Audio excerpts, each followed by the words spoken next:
निष्क्रियता त्याग कर अब आपको क्रियात्मक कर्म के पद पर चलना है। सब ज्ञान और दर्शन की बड़ी बड़ी बातें कर रहे हैं, इधर गुरुदेव उधर महाराज जनक, परंतु भैया की आंतरिक दशा पर किसी का ध्यान नहीं जाता। यह समय ज्ञान और दर्शन का नहीं, संवेदना का है। परंतु कोरी संवेदना से क्या होगा जब तक उसके साथ मार्गदर्शन न हो। ये सब तर्क की बातें हैं। पथ तो होनी के हाथ में है।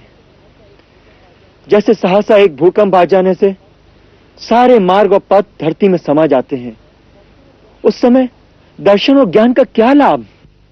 तभी तो लाभ है जब भूचाल में सारे रास्ते और मार्ग मिट जाते हैं तो फिर से नए मार्ग और पथ बनाने होते हैं।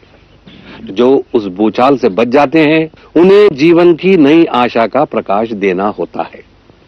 उस समय धर्म और ज्ञान ही नया कर्म पथ बनाता है। नहीं यार सुमंत्र, नहीं। जब होनी का भूचाल आता है तो ज्ञान और धर्म सब रखा रह जाता है। हां, यदि मनुष्य होनी को जान ले तो क्या कर लेगा? क्या वो होनी को बदल देगा? लक्ष्मण, होनी को कोई नहीं बदल सकता। सबको होनी के आगे अपना मस्तक झुकाना पड़ता है। होने की चोट इतनी अकस्मात और कठोर होती है कि मनुष्य का होश स्थिर नहीं रहता। या तो वो जड़वत हो जाता है या पागल। तभी तो गुरु की आवश्यकता है, क्योंकि गुरु न तो बेहोश होता है न पागल होता है। गुरु का ज्ञान हर अवस्था में स्थिर रहता है। यदि गुरु को इतना ही ज्ञान होता है तो होने से पहले उसका उपचार क्यों नहीं कर लेते? भाभी के वन जाने से एक दिन पहले तक यह जीवन सुख और स्मृति से भरा हुआ था। फिर अचानक जैसे एक बिजली गिरी और एक ही रात में सब कुछ हो गया। यदि गुरु को इसका पता होता तो गुरु क्या कर लेते? यही तो मैं पूछ रहा हूं। लक्ष्मण, जिन्हें पता होता है वो होनी के मामले में हस्तक्षेप नहीं करते। आप तो ऐसे कह रहे हैं जैसे किसी को इसका पता था। हां, था। पता था? किसे? गुरुदेव को। गुरुदेव को? हां, जब श्री राम को वनवास हुआ गुरुदेव को पता था। सीता को वनवास होगा वो भी गुरुदेव को पता था। स्वयं स्वर्गवासी महाराज दशरथ भी इन घटनाओं को जानते थे। क्या पिताश्री जानते थे? ये क्या कह रहे हैं आप? आपको इसका ज्ञान कैसे?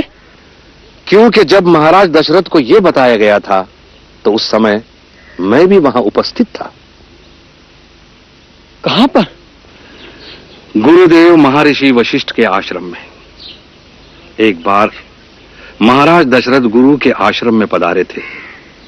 उस समय वहां पर परम तेजस्वी महर्षि अत्रि पुत्र महामुनि दुर्वासा वहां ठहरे हुए थे। सायंकाल की गोष्ठ में महाराज ने उनसे पूछा, भगवान, आप तो त्रिकालदर्शी हैं। मुझ पर प्रसन्न होकर यह बताने की कृपा करें कि मेरा वंश कितने समय तक चलेगा। मेरे राम का भविष्य कितना उज्जवल है।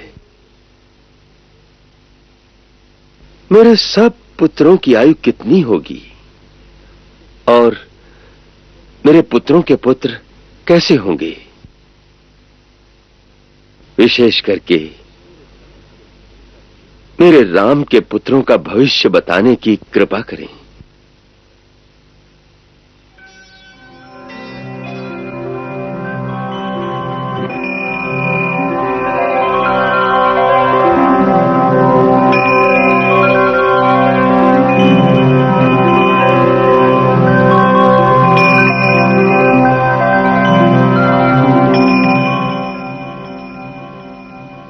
राजन, आपके सारे पुत्र दीर्घजीवी हैं।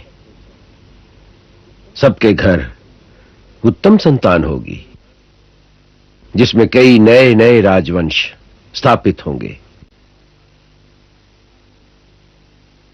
आपने विशेषतः राम की बात पूछी है, तो सुनिए।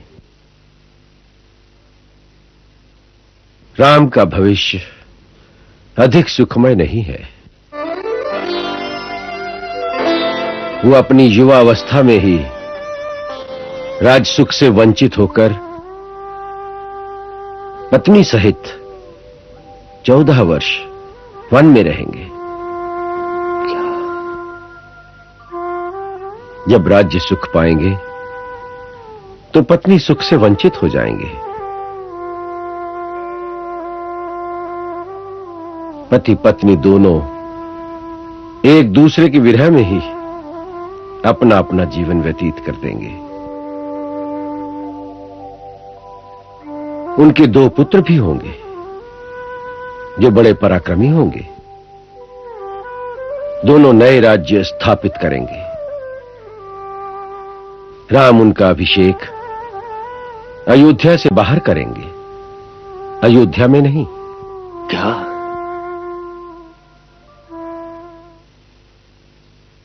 मुनिवर, राम तो मुझे सबसे अधिक प्रिय है।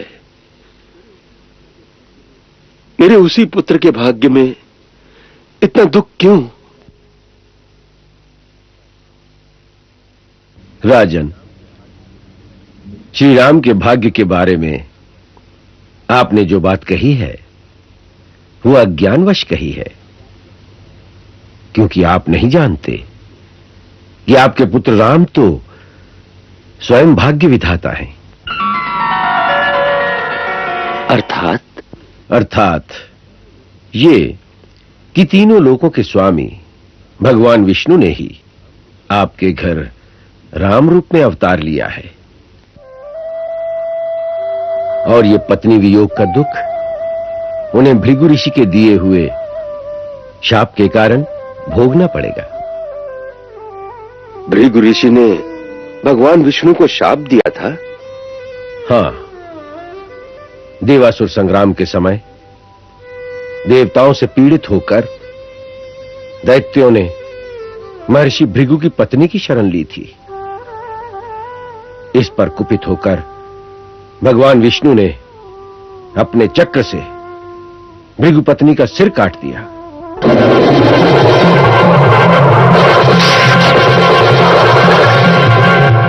इस पर भार्गव वंश के प्रवर्तक महर्षि भृगु ने भगवान विष्णु को श्राप दिया। जनार्दन, मेरी पत्नी वध के योग्य नहीं थी, परंतु आपने क्रोध के वशीभूत होकर उसका वध किया है। इसलिए आपको भी मृत्यु लोक में जन्म लेना पड़ेगा और वहां बहुत वर्षों तक पत्नी वियोग का दुख सहना पड़ेगा।